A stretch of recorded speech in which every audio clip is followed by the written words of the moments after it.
વરસાદની નાની નાની બૂંદો કોલેજના પ્રાંગણને ભીંજવી રહી હતી. રાહુલ હંમેશાની જેમ લાઇબ્રેરીની બાજુના બેન્ચ પર બેઠો હતો, હાથમાં પુસ્તક, મન ક્યાંક દૂર. એ જ સમયે સામેથી કાવ્યા ધીમે ધીમે આવી. તેના વાળમાંથી ટપકતું પાણી અને આંખોમાં છુપાયેલું એક અજાણ્યું સ્મિત રાહુલનું ધ્યાન ખેંચી ગયું.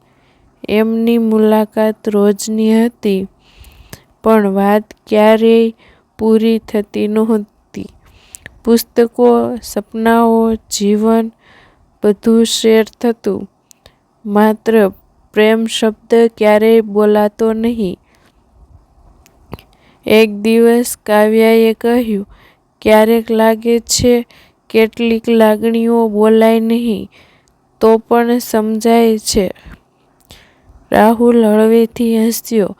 "હા, અને કદાચ એ જ લાગણીઓ સૌથી ઊંડી હોય છે." સમય પસાર થયો. કોલેજ પૂરી થઈ. કાવ્યાને શહેર બહાર નોકરી મળી. વિદાયનો દિવસ આવ્યો. સ્ટેશન પર ટ્રેન ઊભી હતી. શબ્દો ગળામાં અટવાઈ ગયા. કાવ્યાએ છેલ્લે કહ્યું, "જો ક્યારેય મારી યાદ આવે તો આકાશ તરફ જોવું." ટ્રેન ચાલી ગઈ. રાહુલ ત્યાં જ ઊભો રહ્યો. હૃદય ભરાઈ ગયું, આંખો ભીની. આજે પણ જ્યારે આકાશમાં વાદળો છવાય છે, રાહુલ ઉપર જુએ છે અને એક અણકહી લાગણી ફરી જીવંત થઈ જાય છે.